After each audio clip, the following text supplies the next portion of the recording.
나모 따싸 바가와또 아라하또 삼마 삼부 따싸.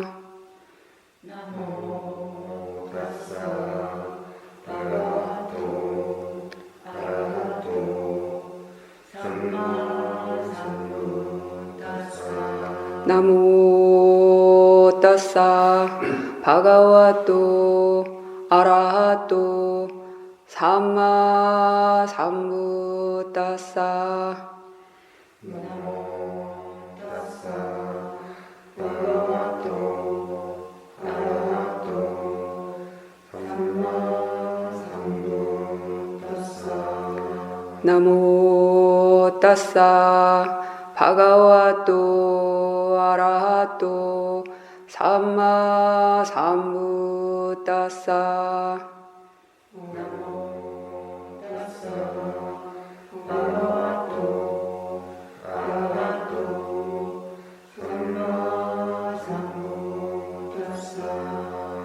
부땅 사라낭 가차미 담망 사라낭 가차미 상강 사라낭 가차미 두디암피 부땅 사라낭 가차미 두디암피 담망 사라낭 가차미 두디암피 상강 사라낭 가차미 따디암피 부땅 사라낭 가차미 따디암피 담망 사라낭 가차미 따디암피 상강 사라낭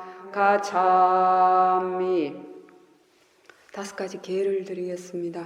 살아있는 생명을 죽이지 않는 계를 지키겠습니다. 살아있는 생명을 죽이지 않는 계를 지키겠습니다. 주지 않는 물건을 갖지 않는 계를 지키겠습니다. 주지 않는 물건을 갖지 않는 계를 지키겠습니다. 잘못된 음행을 하지 않는 계를 지키겠습니다. 잘못된 음행을 하지 않는 계를 지키겠습니다. 거짓말을 하지 않는 계를 지키겠습니다. 거짓말을 하지 않는 계를 지키겠습니다. 정신을 흐리게 하는 약물이나 술을 마시지 않는 계를 지키겠습니다. 정신을 흐리게 하는 약물이나 술을 마시지 않는 계를 지키겠습니다. 사두 사두 사두.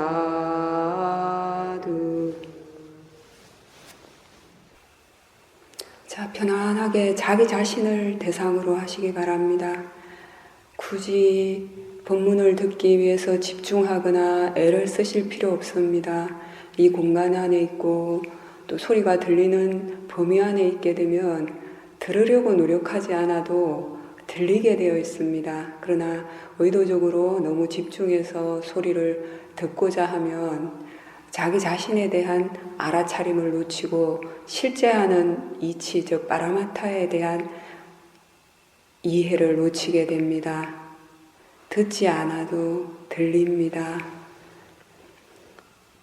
몸이 편안한지, 마음 상태가 긴장되어 있지 않는지, 혹은 그 반대로 너무 느슨해져 있지는 않은지 스스로 잘 점검을 해보시기 바랍니다.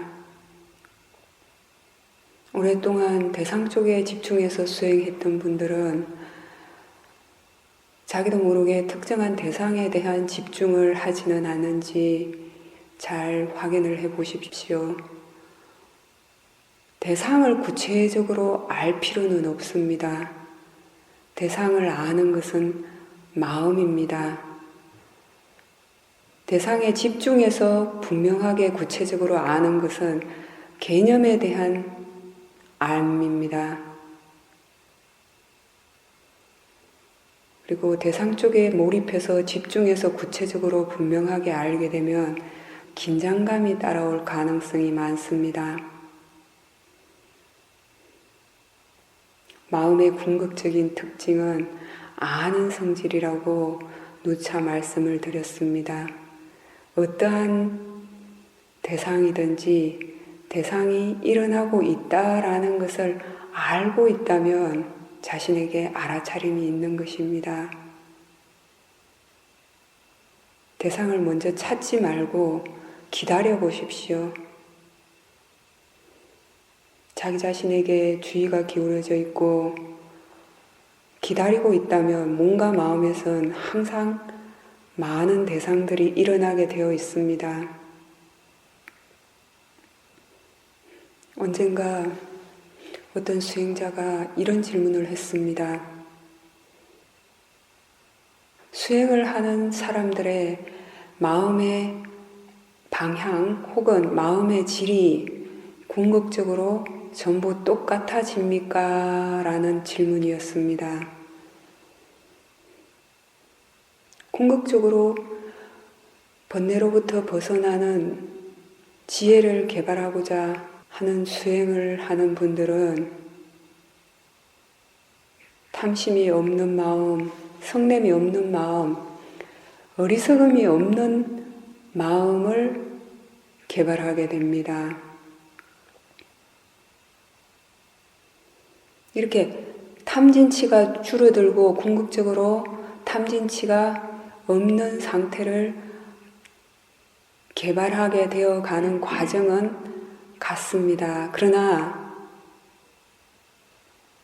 그 과정에서 그 사람이 어떠한 쪽에 마음의 성향을 많이 개발했는가 하는 것에 따라서 그분에게 일어나는, 각각에게 일어나는 그 마음 부수는 달라지게 됩니다. 그리고 또 그 사람이 사마타 수행을 했는가 안 했는가 혹은 어떠한 쪽으로 어떤 좋은 마음을 일으키는데 주의를 많이 기울이고 개발을 했는가에 따라서 일어나는 마음 상태는 성향에 따라서 조금 다를 수가 있습니다.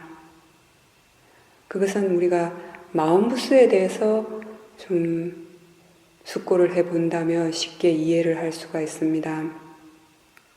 누차 말씀드린 것처럼 우리가 흔히 마음이라고 얘기를 하지만 일상적으로 수행상에서 얘기하는 마음은 마음의 작용과 그리고 마음부수의 작용을 함께 포함해서 얘기하는 경우가 많습니다. 그러나 이제 엄밀하게 구분해서 표현하자면 마음 그 자체는 맑은 물처럼 단지 대상이 생겨났을 때 그 대상과 함께 생겨났다가 사라지는 아는 작용, 그 대상을 아는 작용 한 가지 역할만 있습니다. 아는 성질 그 한 가지만이 빨리어로 말하는 찌따의 궁극적인 성질입니다. 그러나 그 찌따라는 마음이 하나 생겨날 때는 반드시 함께 수반되어지는 마음부수가 있습니다. 최소한 7가지의 마음부수가 함께 생겨나고 그 외에 함께 수반되는 마음부수에 따라서 그 마음의 성질이 좋은 마음이 되기도 하고 나쁜 마음이 되기도 하는 것입니다. 오늘은 우리가 수행을 통해서 개발하게 되는 좋은 마음부수에 대해서 한번 숙고를 해보는 시간을 갖도록 하겠습니다. 결국 우리가 수행을 통해서 마음의 상태가 좋아진다라는 것은 이런 좋은 마음부수를 개발하기 때문입니다. 지난 일요일 부처님 오신 날 함께 들었던 우떼자니아 사야도 본문에서 저는 유독 새삼스럽게 그 말씀이 와닿았습니다. 안 좋은 것을 안 하는 것만으로는 충분하지 않습니다. 좋은 일, 좋은 업, 선법을 실천하고 일으킬 때 그러한 마음의 성향을 계속해서 개발해 나갈 때 궁극적으로 안 좋은 마음은 일어날 틈이 없게 되고 그 습성 자체가 완전히 사라지게 됩니다. 라는 요지의 말씀이 유독 와닿았습니다.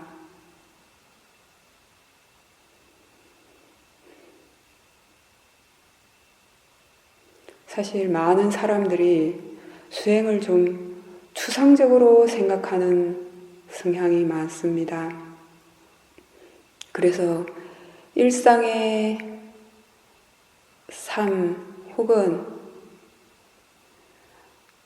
관계에서의 문제들과는 별개로 수행만을 맹목적으로 집착하는 경우도 많습니다.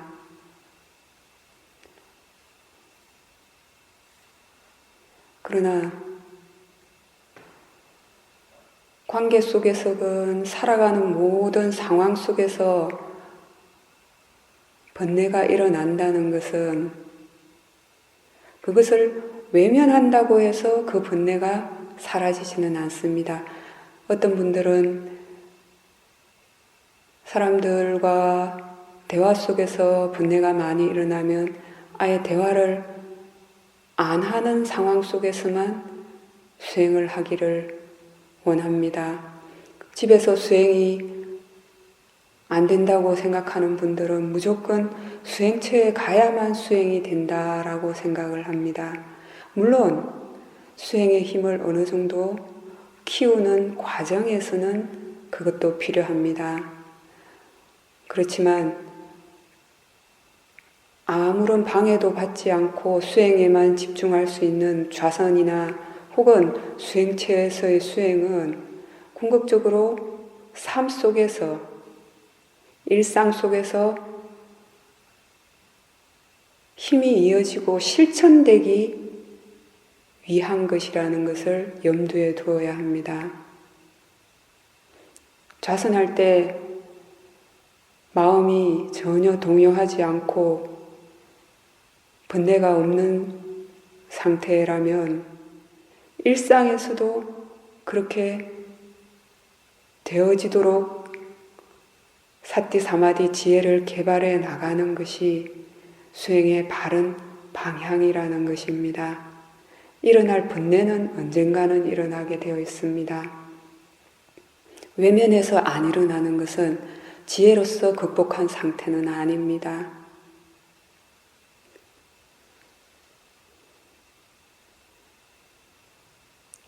부처님께서 아비담마에서 우리가 좋은 마음을 일으킬 때 함께 일어날 수 있는 마음부수가 총 25가지가 있다라고 하셨습니다.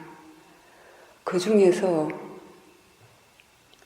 19가지의 마음부수는 좋은 마음을 일으킬 때마다 항상 함께 일어난다라고 하셨습니다. 우리에게 익숙한 표현으로 제가 좋은 마음부수라고 표현을 했습니다. 조기불전연구원이나 그 다수의 책에서는 이 소바나라는 마음부수를 좋은 마음부수라고 번역하지 않고 아름다운 마음부수라고 번역을 했습니다. 항상 좋은 마음과 함께 일어나는 아름다운 마음부수는 가장 첫 번째로는 그 삿다라는 믿음, 신심입니다. 자, 한번 숙고해 보시기 바랍니다.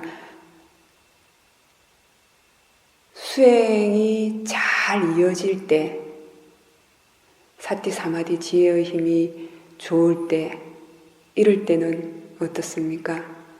그 순간 수행의 가치에 대한 분명한 확신이 있습니다.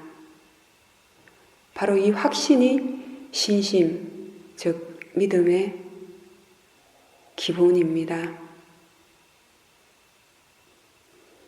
좋은 마음, 선법, 수행의 그 가치에 대한 확신, 불선법의 해로움에 대한 확신, 이러한 확신, 즉 신심이, 믿음이 아름다운 마음 부수에는 항상 좋은 마음과 함께 일어나게 되어 있습니다. 그리고 두 번째는 삿디라는 알아차림입니다. 이것은 마음챙김이라고 번역이 되어지기도 합니다. 중요한 것은 지금 현재 자기 자신에게 삿디가 작용하는지 작용하지 않는지를 아는 것이 중요합니다. 그리고 마음이 안정되어 있고 수행의 상태가 좋으면 좋을수록 이 삿디의 힘도 자연스럽게 좋아지게 됩니다. 힘이 강해지게 됩니다.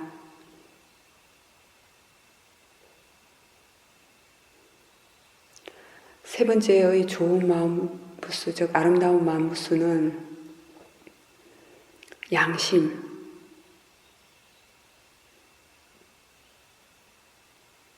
부끄러움을 아는 작용을 합니다. 흔히 보면 뉴스에 사람으로서 도저히 해서는 안 되는 그런 일을 저지르는 분들이 있습니다. 그리고 한 번의 실수가 아닌 반복해서 그런 일을 하는 분들도 있습니다. 그것은 바로 부끄러움을 모르는 그러한 마음의 성향 때문입니다. 수행을 통해서 마음의 질이 좋아진다는 것은 바로 해야 할 것과 하지 말아야 될 것에 대한 양심이 확고해지는 것입니다.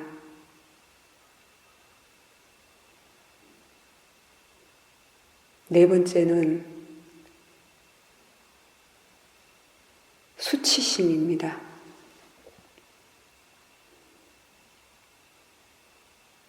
이것은 후회하고 자책하는 마음이 아닙니다. 두려움을 알고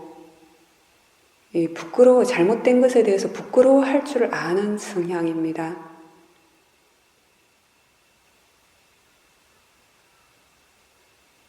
이 양심과 수치심이라는 도덕적인 마음 부수가 있기 때문에 수행을 하는 사람들은 살아가면서 적어도 사회적으로건 개인적으로건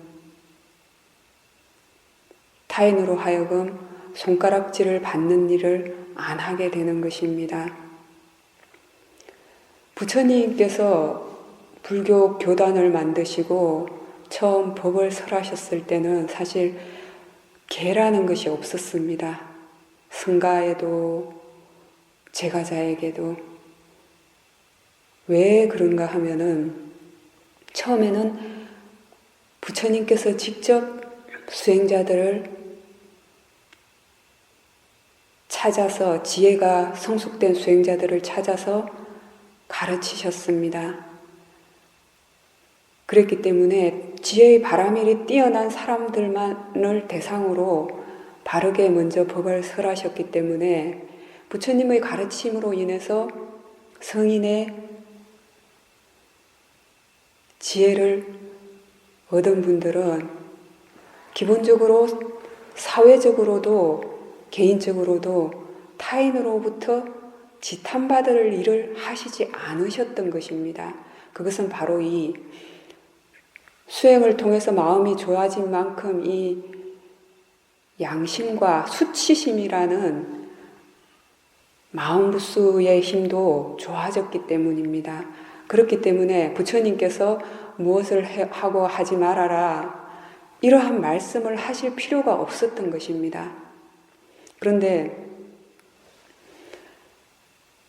세월이 흐르면서 다양한 사람들이 불교 교단 안으로 출가를 하게 되고 불교라는 이름으로 스며든 사람들이 다양해지면서 여러 가지 문제점이 생기게 되었습니다. 스님들 계율이 그렇게까지 많아지게 된 것은 처음부터 부처님께서 그렇게 다 정하신 것이 아닙니다. 배가 고파서 출가한 사람도 있고 혹은 아직 지혜가 성숙되지 않아서 출가 성단 내에서 혹은 제가자들과의 관계 속에서 혹은 사회적으로 여러 가지 문제가 일어날 때마다 부처님께서 이것은 해라, 저것은 하지 말아라 라고 말씀하신 것들이 바로 지금의 계율이 되었던 것입니다.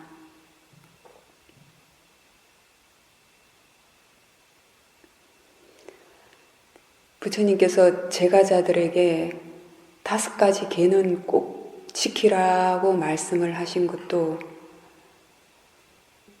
그 5가지 계를 어긴다면 마음의 질이 아주 크게 거칠어지고 어리석어지기 때문입니다.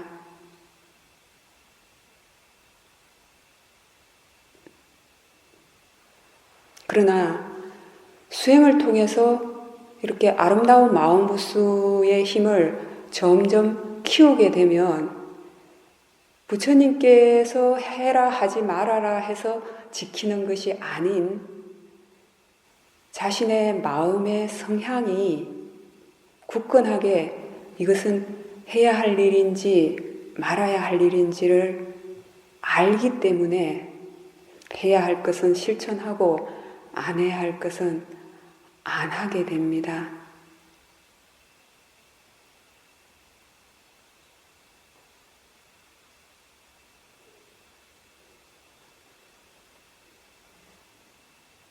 반드시 함께하는 아름다운 마음부수 5번째는 탐욕이 없는 마음입니다.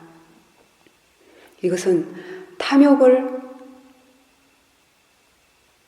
이해하고 탐욕이 나쁘다는 것을 이해하고 탐욕을 내려놓는 만큼 탐욕이 없는 성품의 마음부수는 힘이 강해지게 됩니다. 그 다음은 성냄이 없음입니다. 성냄이 없다라는 것은 화의 반대말이죠. 도사, 즉 화에 대해서 그것이 얼마나 이익이 없고 해로운가, 얼마나 거친 마음인가를 이해하고 내려놓는 만큼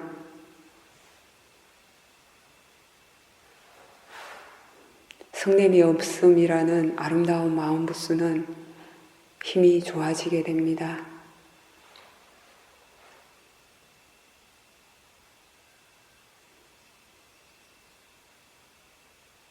그 다음은 중립, 즉 정신적인 중립이라는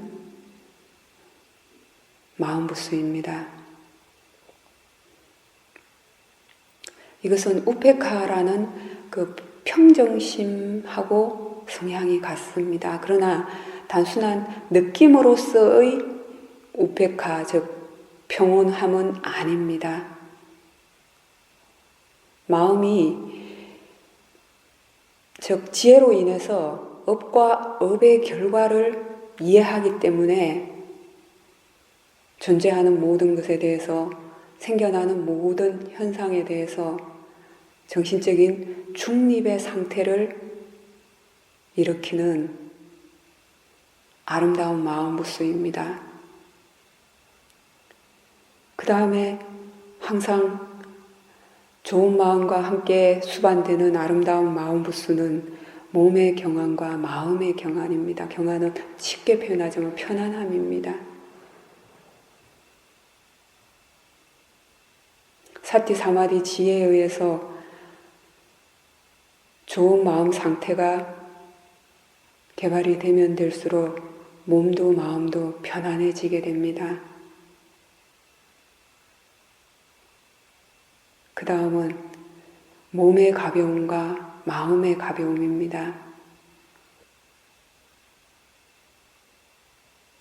번뇌의 힘이 약해지고 없어질수록 몸도 마음도 가벼워지게 됩니다. 그 다음은 몸의 부드러움과 마음의 부드러움입니다. 부드러움이라는 것은 경직된 것에 반대되는 성질입니다.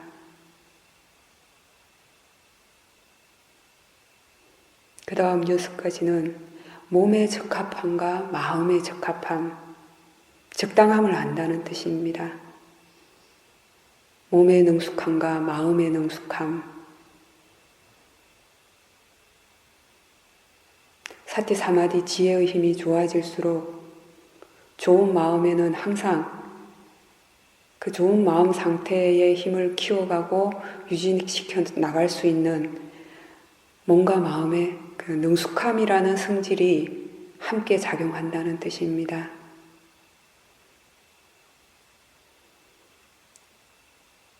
반드시 함께 수반되는 아름다운 마음부수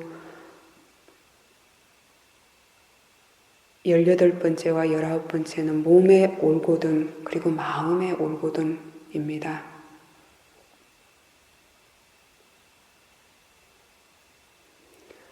사티 사마디 지혜의 힘이 좋아진다는 것은 번뇌의 힘이 그만큼 약해졌다는 것입니다. 무엇이 옳고 그른가를 알고 해야 할 것과 안 해야 할 것을 알아서 선법만을 실천했기 때문에 사티 사마디 지혜가 좋아졌다는 것입니다. 그렇기 때문에 이러한 마음 상태에서는 몸과 마음이 항상 바르게 올곧게 작용하는 그러한 성품이 함께 수반되게 됩니다.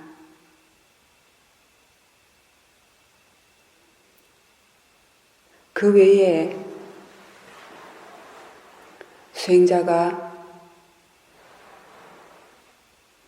숙고를 하고 번뇌를 내려놓고 실천하려고 노력하는 만큼 함께 수반되는 마음부수는 바른 말, 바른 행위, 그리고 바른 생계 유지입니다.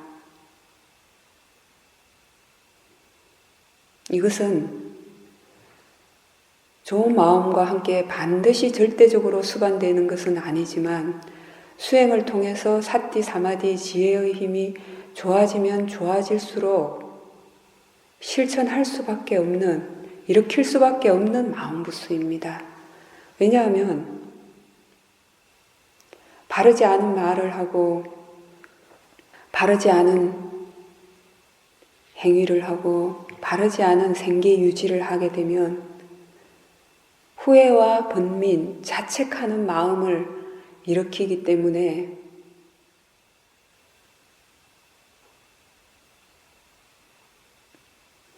사티 사마디 지혜의 힘이 좋아질수록 거칠고 사람과 사람 사이를 이간질하고 누군가를 속이고 혹은 불필요한 말들을 점점 더 줄여가게 되는 것입니다.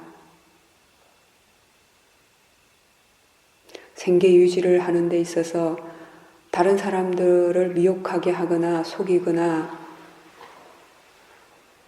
중독성 있는 것들로 인해서 주위 사람들에게 잘못된 영향을 미칠 수 있는 일들을 그런 것들을 통해서 생계 유지를 하지 않게 됩니다. 자신의 마음도 다른 사람의 마음도 평온할 수 있는 행위를 하기 위해서 노력하게 되는 것입니다. 그 다음에 반드시 함께 수반되는 아름다운 마음부스는 아니지만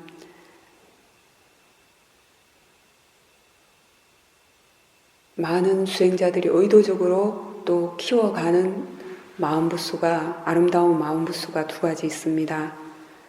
그것은 사무량심 중에서 중립, 그러니까 자비희사에서 사에 해당하는 것은 우페카적 중립에 해당되는데, 이것은 이미 아름다운 마음부스와 반드시 함께 수반되는 마음부스에 속합니다. 그리고 자비심, 자애심 역시 성냄이 없음과 절대적으로 동일하지는 않지만 성냄이 없는 마음의 성품에서 나타나는 하나의 형태입니다. 그렇기 때문에 성냄 없음이라는 마음부스에 포함이 될 수가 있습니다. 그 외에 자비희사 중에서 그 연민심, 같이 기뻐함이라는 무기따의 성품은 좋은 마음이 일어날 때 함께 수반될 수 있는 아름다운 마음부스입니다.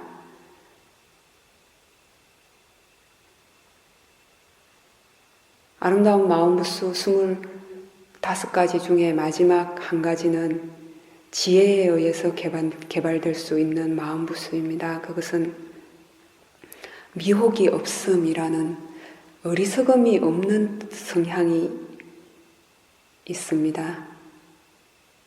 이것은 통찰지의 기능을 의미합니다. 궁극적으로 모하라는 어리석음에 대한 이해를 한 만큼 이 미혹이 없음이라는 아름다운 마음부스는 개발이 될 수가 있습니다.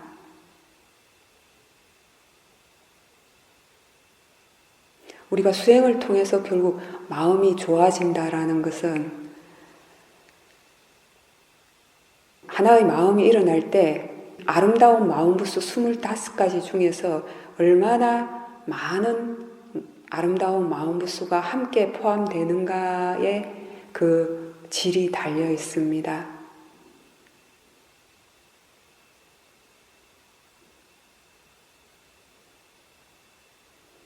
아까 처음에 어떤 분이 모든 수행자의 마음이 궁극적으로 지향하는 방향이 똑같아지는가라고 질문을 하셨다고 말씀을 드렸습니다. 여기서 제가 궁극적으로 탐진치가 줄어들게 되고 궁극적으로 탐진치로부터 벗어나게 되는 것을 지향하는 것은 같지만 구체적으로 그 사람의 성향이나 그 사람이 어떠한 쪽으로 많이 숙고하고 수행을 하고 마음을 일으켰는가에 따라서 조금은 다르게 나타날 수 있다라고 말씀드린 것은 바로 여기에 있습니다. 예를 들어서 도사, 즉 화의 성질에 대해서 이해한 만큼, 그것이 나쁘다고 판단한 만큼 마음은 더 이상 화를 일으키지 않기 위해서 노력을 하게 됩니다. 그것은 성냄 없음이라는 마음부스로 드러나게 됩니다. 그러나 이 성냄 없음이라는 마음부스가 자애심과 동일하지는 않다는 뜻입니다. 자애심이 있는 마음은 이 성냄 없음을 기본으로 하게 됩니다. 왜냐하면 도사적 성냄이 있는 마음은 결코 자애심을 일으킬 수가 없기 때문입니다. 그러나 성냄이 없다고 해서 그 마음 속에는 항상 자애심이 함께 작용하는 것도 아니기 때문입니다. 그것은 자애심의 성품을 많이 숙고하고 일으키고 힘을 키운 수행자에게 드러나는 성향이기 때문입니다. 연민심 역시 마찬가지입니다. 연민심은 잔인함이라든지 타인을 해치고자 하는 그런 거친 마음이 강한 상태에서는 결코 일으킬 수가 없습니다. 그러나 그런 잔인함이나 거친 그 도사의 한 형태가 다 사라지겠다고 해서 반드시 연민심이라는 성품이 함께 일어나는 것은 아닙니다. 어떤 분들은 그런 말씀을 하십니다.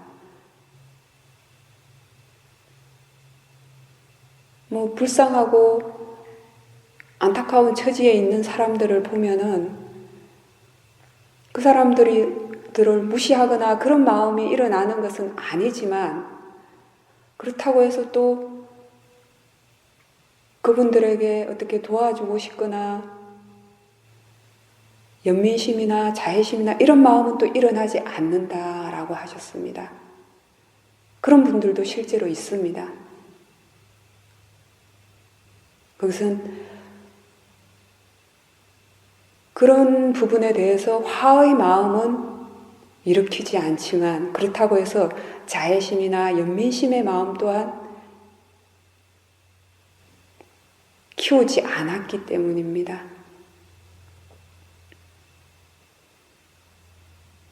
같이 기뻐함이라는 무디따의 성품 역시 마찬가지입니다.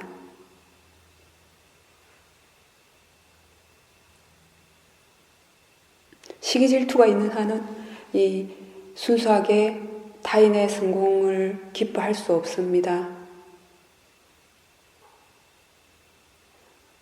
그러나 시기 질투가 없다고 해서 또 이 함께 기뻐함이라는 그러한 성품이 반드시 함께 수반되는 것은 아닙니다. 이 자비희사의 마음은 부처님께서 하나의 사마타 수행 방법으로도 따로 설명을 하셨을 만큼 고귀한 마음부수입니다.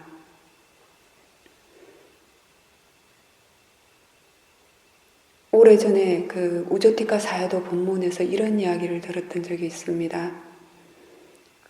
어떤 서양 여자분이었는데 마음의 상태가 아주 안 좋은 상태였습니다.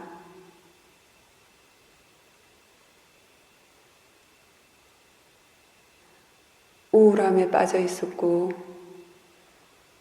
부정적인 생각에 항상 가득 차 있었습니다. 그렇기 때문에 그분 같은 경우에는 바로 위파사나 수행을 할 수가 없는 상태였던 겁니다. 그럴 만큼의 지혜의 바람일도 없었고, 그럴 만큼 자기 자신에 대해서 마음의 주의를 기울일 수조차 없는 상태였습니다. 그때 우조티카 사야도께서 그분에게 지금까지 살아오면서 어떤 존재에 대해서든지 도와주고 싶고 좀 행복하기를 바라고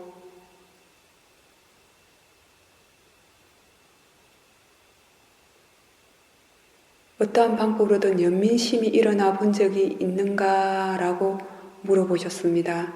그때 그분이 단 한 번도 없었다라고 말씀을 하셨습니다.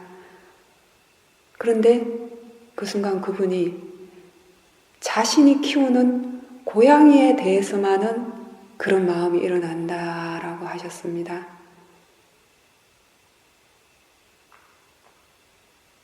그럴 정도로 그분은 마음의 질이 항상 좋지 않았던 그런 상태였던 겁니다.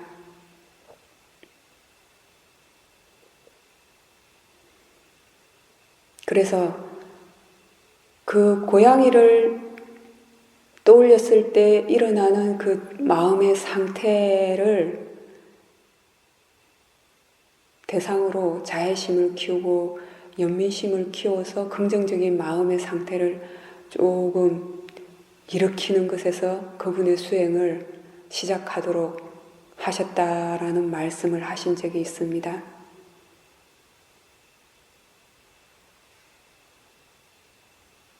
이 시대의 사람들은 안타깝게도 갈수록 이런 분들이 점점 많아질 수 있습니다. 정신적으로 문제가 생기는 분들이 점점 더 많아집니다. 때로는 어떤 분들은 이렇게 바로 몸과 마음의 대상을 파라마타 즉 실제하는 대상으로 관찰할 수 있는 위파사나 수행이 힘든 분들도 있습니다.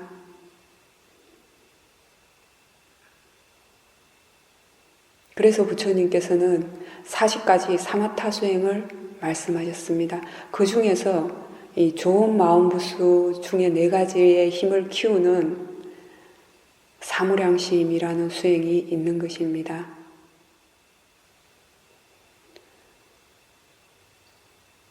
자, 지금 본문을 듣고 있는지 들리는 줄 아는지를 다시 한번 검토해 보시기 바랍니다. 듣고 있을 때는 이야기, 즉 본문의 개념적인 내용에만 주의를 기울이게 됩니다. 그러나 들리는 줄 안다면 현재 자신에게 알아차림이 있다는 것을 알 수가 있습니다. 소리가 들린다는 사실도 알게 되지만 몸에서 일어나는 다른 현상들도 함께 알고 있게 됩니다. 그것이 바르게 알고 있는 상태입니다. 혹은 아직 알아차림 자체가 자연스럽지 않고 능숙하지 않아서 본문에 집중하면 알아차림이 안 되고 알아차림을 하게 되면 본문의 내용이 또 들어오지 않는 분들도 있습니다. 그럴 수도 있습니다. 수행을 시작하신 지 얼마 되지 않았거나 가속도가 붙지 않은 상태에서는 그럴 수도 있습니다. 그럴 때는 너무 지나치게 애를 쓰지 말고 그냥 가볍게 자기 자신에게 주의만 기울인 채로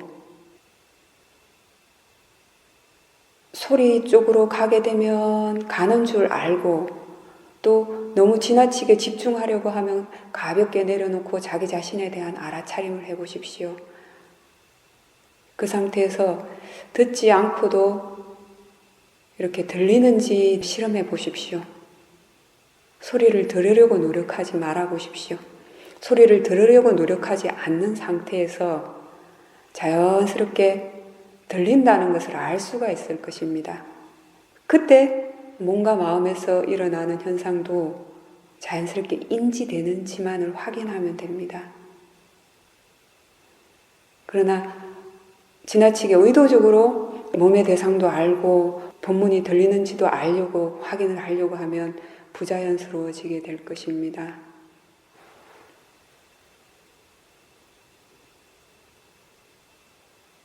자신의 몸의 대상을 아는 것도 너무 집중할 필요가 없습니다. 그냥 가볍게 알아지는 대로 기다려 보십시오. 떠오르는 대로 인지만 하면 됩니다. 저는 때로는 알아차리라는 표현보다 인지만 하시라고 말씀을 드립니다. 그것이 가장 힘이 들어가지 않는 상태입니다. 대상을 구체적으로 분명하게 알려고 하는 속에는 집중하는 데서 오는 탐심의 힘이 들어가기 쉽습니다.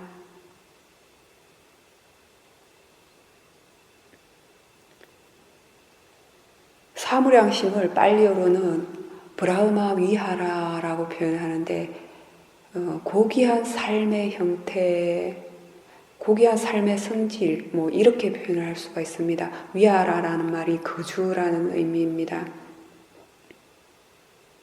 그것은 이 자비히사라는 메따, 가루나, 무디따, 우페카라는 성질이 어떤 그 느낌적인 것이 아니라 그러한 마음의 상태, 즉 마음부스를 의미합니다. 그러한 마음부스가 일어나는 상태는 고귀하기 때문에 브라흐마 위하라라는 표현이 붙었습니다.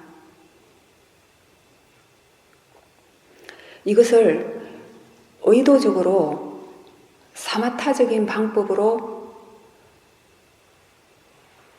키우는 것은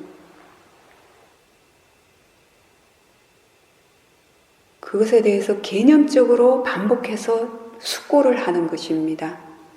예를 들어서 자애심을 키우는 수행은 일단 기본적으로 자신과 모든 그 존재가 다 동등하다라는 전제하에서 일으키는 마음입니다. 기본적으로 나에 대한 집착이 남아있고 번뇌가 남아있는 존재는 어떠한 상황 속에서는 내가 우선이 되기 쉽습니다. 그러나 그러한 마음을 내려놓고 모든 존재가 몸과 마음이 평온하고 안전하고 행복하기를 거듭거듭 기원을 하는 것입니다.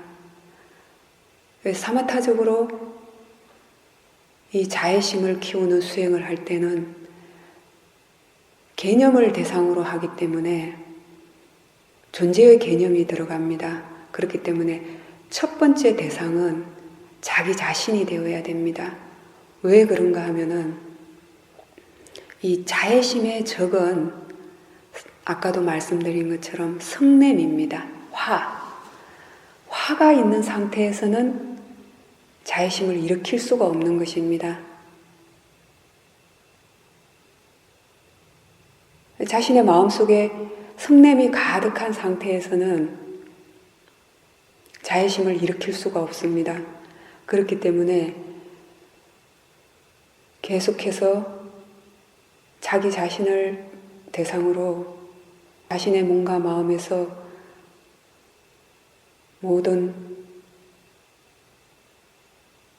번뇌가 사라지고 몸과 마음이 안전하고 평온하고 행복하기를 기원하는 마음을 계속해서 일으키는 겁니다. 말이 주는 에너지, 그 개념이 주는 에너지가 있습니다. 예를 들어서 지금 어떤 생각을 하나 일으키게 되면 그 개념의 내용에 따라서 마음이 동요하는 것은 바로 그러한 원리입니다. 물론 위파사나 수행을 통해서 지혜의 힘이 좋아진 분들은 개념을 대상으로 한다 하더라도 마음이 동요하지 않을 수 있지만 사마타 수행을 먼저 하는 분들은 그 개념으로 인해서 마음의 질이 그 순간순간 달라지는 것입니다. 그렇기 때문에 화로 인한 생각들, 부정적인 생각들을 내려놓고 이 자애심을 일으키는 마음을 계속해서 개념적으로 숙고하는 겁니다. 그 다음에 자신의 마음이 자신을 대상으로 마음이 평온하고 행복해졌다면 그 대상을 점점 더 넓혀가는 것입니다. 연민심, 두 번째의 사무량심 마음입니다. 이것은 다른 사람을 해코지하고자 하는 잔인한 성향이 있는 상태에서는 결코 연민심을 일으킬 수가 없습니다. 연민심이라는 것은 기본적으로 자신보다 좀 부족하고 낮은 존재를 향해서 일으키는 마음 상태가 됩니다. 그래서 부처님께서는 이 사마타 수행을 통해서 연민심을 키울 때는 모든 슬픔에 빠져 있고 고통에 빠져 있는 그러한 존재들이 슬픔과 고통으로부터 벗어나기를 기원하는 마음을 거듭거듭 일으키라고 하셨습니다. 자신을 대상으로, 그리고 자신을 대상으로 슬픔과 고통으로부터 벗어나기를, 이러한 숙고를 거듭하다 보면 마음의 상태가 점점 더 좋아지게 됩니다. 그러한 마음을 똑같이 타인에게도 혹은 모든 세상의 존재들에게 영역을 넓혀가면서 그러한 개념을 숙고를 하는 것입니다. 따라서 기뻐하는 무디따의 마음의 성품은 남의 번영에 대해서, 성공에 대해서 시기질투하지 않는 성품입니다. 그래서 개념적으로 그러한 성품을 계속 일으키다 보면 시기질투하는 마음을 점점 더 내려놓을 수가 있게 됩니다. 마지막으로 우페카의 마음은 지혜를 조금 적용해서 숙고해야 합니다. 이 우페카라는 중립의 마음은 한문으로는 버릴 사자로 번역을 했습니다. 그래서 자비희사입니다. 왜 버릴 사자로 번역을 했는가를 숙고해 봤는데 바로 애착도 집착도 다 버렸을 때 일어날 수 있는 마음보수이기 때문입니다. 애착과 집착이 있는 상태에서는 이 우페카라는 중립의 마음이 일어나지 않습니다. 지혜로서 중립이 되지 않았을 때는 개념으로서 생겨나고 사라지는 모든 존재는 업과 업의 결과로서 생겨나고 사라지는 것이다 라는 것을 숙고하기 때문에 이 상태에서는 자애심이나 연민심으로부터도 따라 기뻐하는 무디따의 마음의 성품으로부터도 초월하게 됩니다. 그래서 모든 존재로부터 생겨나는 모든 것들로부터 평정한 중립의 마음의 성품이 일어나게 되는 것입니다. 이렇게 사마타 수행으로서 자비희사의 마음을 키우는 것은 개념적으로 그 마음을 거듭거듭 숙고하는 것입니다. 그러나 이렇게 개념적으로 숙고하는 것은 근본적으로 그와 반대되는 성품을 완전히 제거하는 것을 의미하는 것은 아닙니다. 이렇게 개념적으로 숙고를 해서 마음이 좋은 상태가 되었다면 그것으로 인해서 위파사나 수행을 할 수 있도록 하기 위해서인 것입니다. 그렇다면 위파사나 수행을 통해서 이 자비희사의 마음이 개발이 되는 것은 자비희사와 반대되는 성질을 근본적으로 이해하고 내려놓았을 때 그 반대되는 성품은 의도적으로 개념으로서 숙고하지 않아도 그 마음의 성품은 점점 더 개발이 될 수가 있는 것입니다. 예를 들어서 자애심에 반대되는 성질은 성냄, 악의, 혐오감이라고 말씀을 드렸습니다. 위파사나 수행을 통해서 이 성냄, 악의, 혐오감과 같은 번뇌의 성품이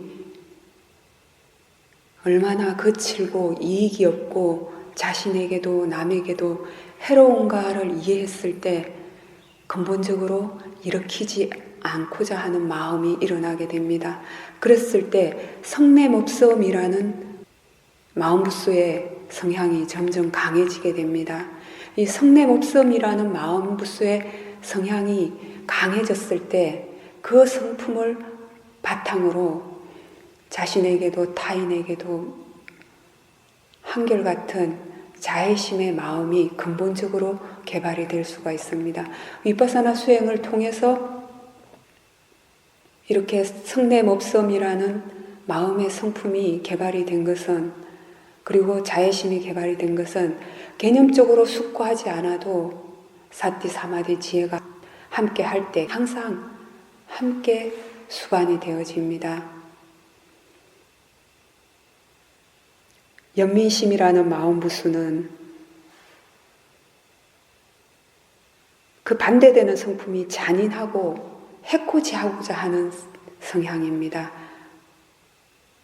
이 잔인함이라는 성품, 해코지하고자 하는 다른 사람을 나쁘게 하고자 하는 그러한 번뇌가 얼마나 거칠고 자신에게도 타인에게도 이익이 없는가, 나쁜가라는 것을 근본적으로 이해한 만큼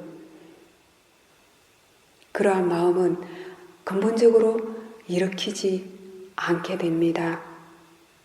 그러나 또 한 가지 수행자들이 잘 또 염두에 두셔야 될 것이, 흔히 많은 분들이 자애심을 감정적인 욕망이나 개인적인 애정과 착각하는 경우도 많습니다. 그러나 이러한 감정적인 욕망이나 애정에 의해서 일어나는 사랑의 마음은 그 대상이 잘못되거나 문제가 생겼을 때 그에 수반되는 만큼 고통이 오게 됩니다.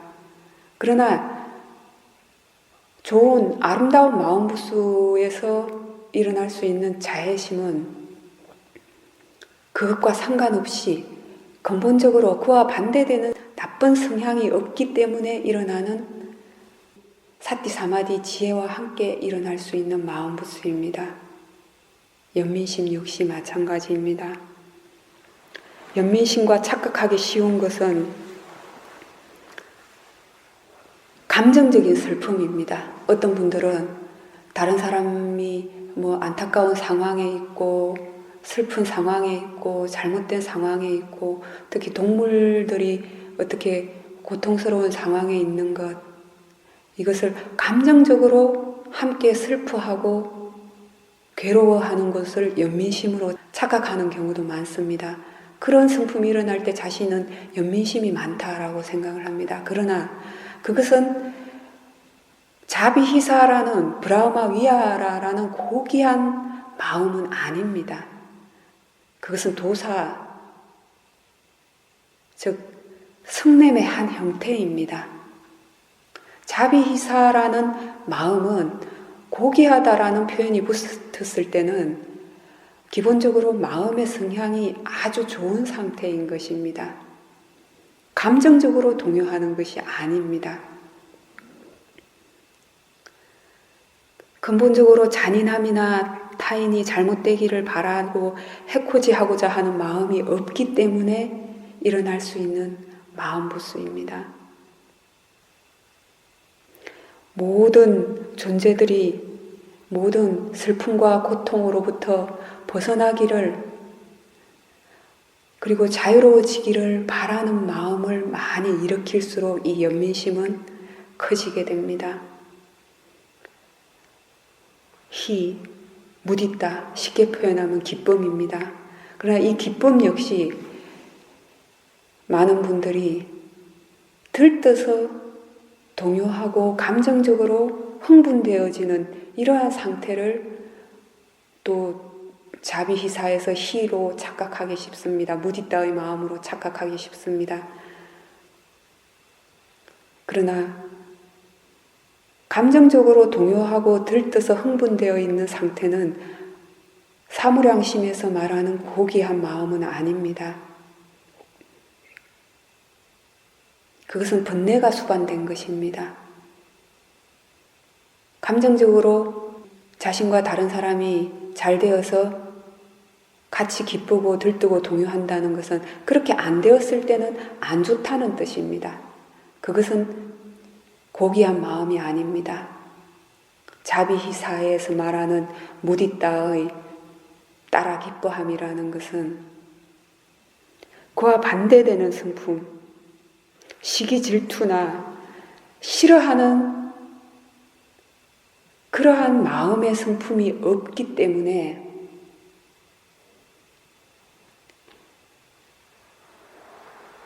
다른 사람들이 잘 되었을 때 함께 기뻐할 수 있는 마음의 슬픔이 일어나는 것입니다. 모든 존재가 오랫동안 잘 되고 번영되기를 그렇게 바라는, 기원하는 마음을 많이 일으킬 때 모든 존재들을 포용하고 그 존재들이 잘 되기를 함께 기원하고 기뻐하는 마음의 성품입니다. 그 다음에 4.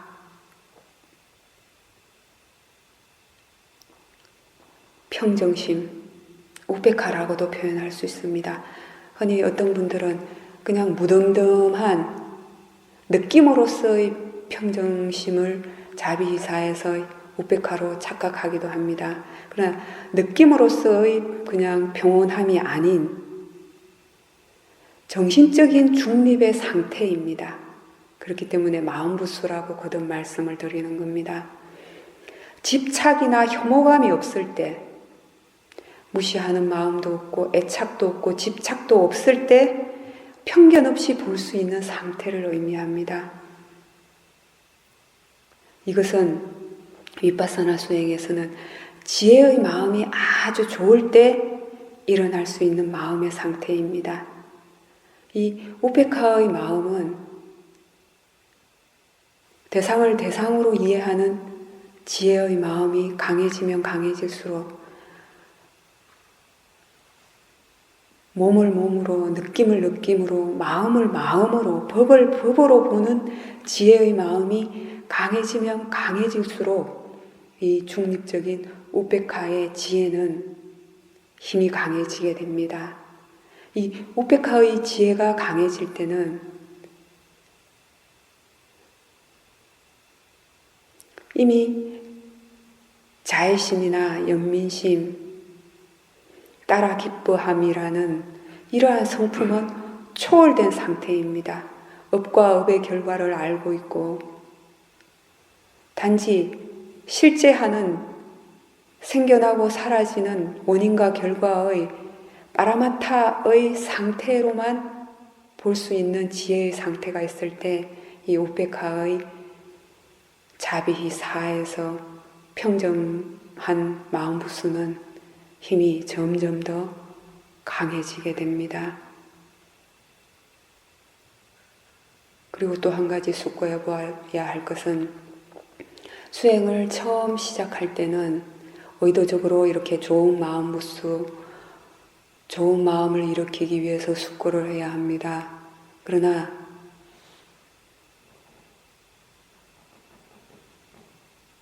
의도적으로 일으킬 수 있는 상태가 있고 일으킬 수 없는 상태가 있습니다.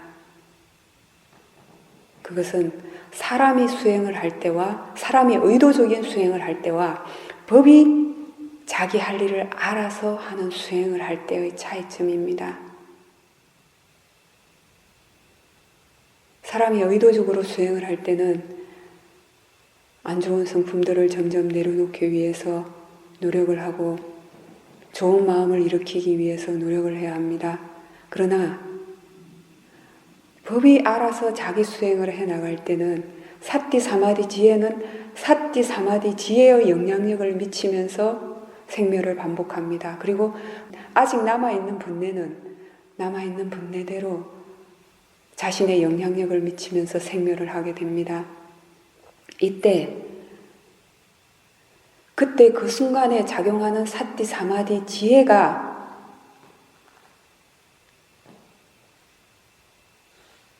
대상을 선택한다는 뜻입니다. 사티 사마디 지혜의 상태에 따라서 알아지는 마음의 상태, 일어나는 마음 상태가 달라진다는 뜻입니다. 그리고 그 순간에 일어나는 마음의 상태에 따라서 번뇌는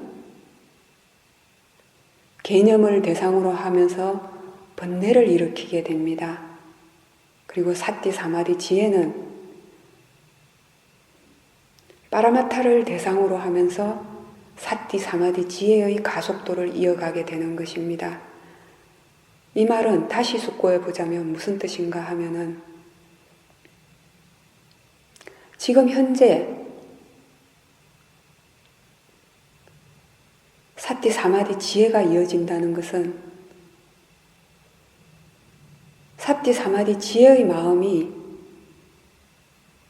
파라마타를 대상으로 하고 있다는 뜻입니다.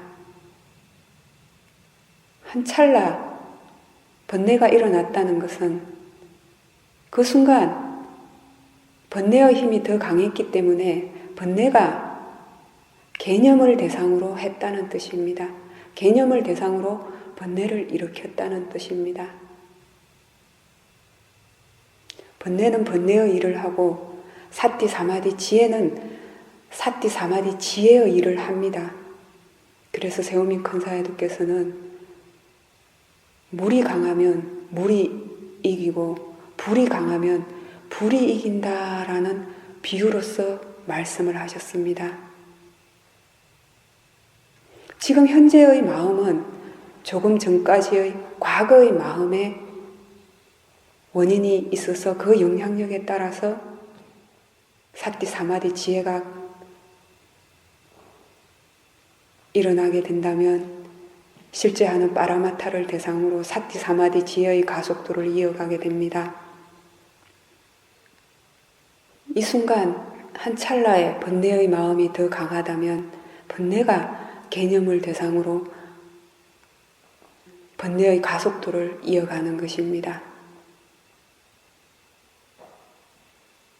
이미 일어난 마음은 다시 대상이 됩니다. 그것이 중요합니다. 수행자에게는 이미 일어나는 것은 과거의 원인이 있어서 일어나는 것입니다. 그러나 지금 현재의 마음이 이미 일어난 마음을 대상으로 볼 때는 번뇌 역시 다시 지혜의 대상이 될 수 있다는 것을 수행자는 알고 있습니다. 위파사나 수행자는 알고 있습니다.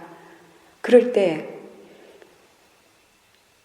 이미 번뇌로서 일어난 마음이 지혜의 대상이 된다면 미래의 마음은 또 달라질 수가 있는 것입니다. 현재 번뇌가 일어난 것은 이미 일어난 것은 어쩔 수가 없는 것입니다. 과거의 원인에 의해서 현재 일으킨 마음이 번뇌를 일으킨 것입니다. 중요한 것은 그것을 다시 대상으로 볼 수 있는 현재의 마음속에 사티 사마디 지혜가 있는가 없는가 하는 것입니다. 우리가 영향력을 미칠 수 있는 순간은 현재입니다.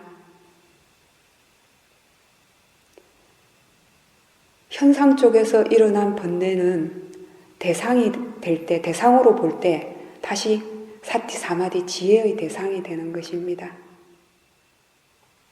예를 들어서 어떤 사람을 보면서 순간적으로 번뇌가 일어났습니다.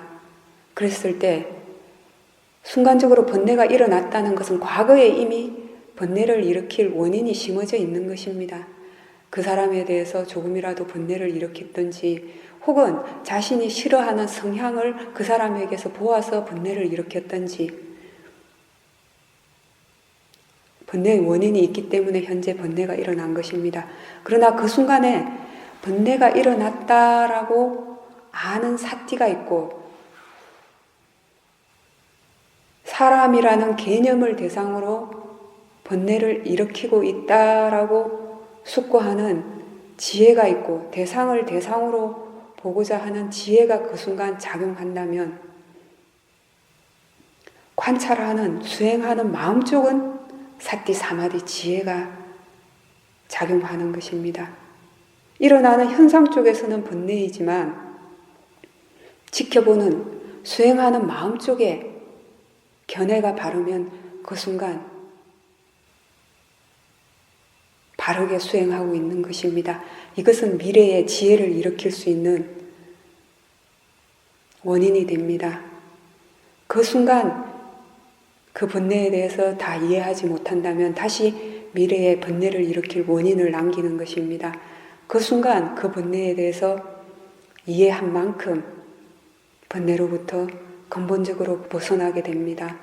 미래의 번뇌를 일으킬 씨앗을 더 이상 심지 않는 것입니다.